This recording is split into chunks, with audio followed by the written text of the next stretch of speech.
Micah White, The End of Protest, a new playbook for a revolution. Being a revolutionary is like being in love. The characteristic of people in love is that they do not believe anybody else in their lifetime has also been in love, so they do not learn from other people's mistakes and repeat all the same errors.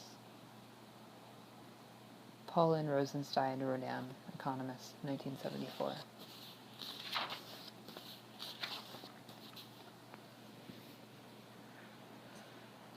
All day, all week, Occupy Wall Street, Lupe Fiasco, 2011. Preface. All right, you 90,000 redeemers, rebels, radicals out there. On September 17th, we want to see 20,000 people flood into lower Manhattan, set up tents, kitchens, peaceful barricades, and occupy Wall Street for a few months. With this wild wish, a global uprising was unleashed. The clamor was tremendous, the mood contagious. For a few magical weeks in 2011, the Occupy Wall Street meme spread from city to city, financial district to public park. Occupy Toronto, Occupy Oakland, Occupy Vancouver, Occupy London, Occupy Sydney. People's encampments sprang up in 951 cities across 82 countries. For many, it was an all-consuming experience. This event was in them. The event was in them, and they were the event. Participants started losing their fear, jeopardizing the status quo, quitting their jobs, and living without dead time, fully awake in the moment. Occupy celebrated people for becoming authentic and sharing themselves. Unleashing humanity's collective creativity was the essence of our movement. Occupy Wall Street was a political miracle, a rupture moment that redefined reality, pushed the limits of possibility, and transformed participants into their best and truest selves. Without leaders, we all became leaders. Beautiful ideas did not have to wait for approval. If someone desired to create a people's library, she or he was encouraged, and book donations flowed in. If another wanted to organize a march, that person was empowered and people joined the action. Thousands of hungry people were fed by the movement's free kitchens. People were attracted because our encampments were a space outside the normal rules of hierarchical consumer society. For many, Occupy provided the first experience of radical democracy. The freedom was intoxicating. A better world seemed imminent and already manifesting. The border between ironic detachment and ardent hope had finally been breached, with revolution seemingly within reach amid the vertigo-inducing fever of a social uprising. It is easy to forgive our naivety. In the end, the encampments were evicted with paramilitary force.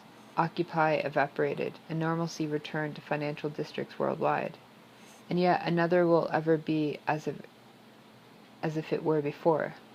The people tasted the power of a global social movement. As the January movement vaporized, Edward Snowden, the National Security Agency whistleblower, asserted that Occupy revealed the limits of our conception of protest. Quote, Occupy Wall Street had such limits because the local authorities were able to enforce, basically in our imaginations, an image of what proper civil disobedience is, one that is simply ineffective. Snowden is right to blame authorities for developing countertactics that constrain protesters to ineffective, performative, and symbolic acts. These countertactics include requiring protest permits, encouraging organizers to work within authorities on orchestrating pre-planned voluntary arrest, establishing so-called free speech zones in areas where being heard is impossible, or enforcing protesters to keep moving on sidewalks rather than blocking traffic. These counter-tactics were developed to neutralize the effectiveness of activism, and they work to prevent protests from achieving social change. Snowden is also right to suggest that contemporary activism must share the blame for their role in perpetuating failed protest behaviors and outdated social change theories. All too often, protesters recycle tactics that have been overused for decades and are simply destined to fail today. Authorities encourage these nostalgic protest rituals because they follow a predictable script that is easy to control. These tactics may have worked in the past, but times have changed. Now we succumb to a vague theory of social change, as the activist Peter Gelderloos once put it, in which we, quote, protest, protest, protest, and eventually the people will rise up, the state will crumble, or something like that. End quote. The first step towards creating positive change is to take responsibility for the failure of the protest, protest, protest paradigm.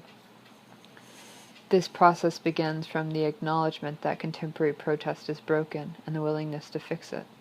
The only way to fix a broken paradigm is to replace it with a new paradigm. Occupy was a gift to activists across the world who are now searching for the next paradigm of social activism. The event was a wake-up call to break the script of contemporary protests and rethink the principles of achieving social change through collective action. Above all, the lesson of our movement was to embrace the challenge that each generation of revolutionaries had to overcome, to discover the new form of protest that is effective in the present historical moment.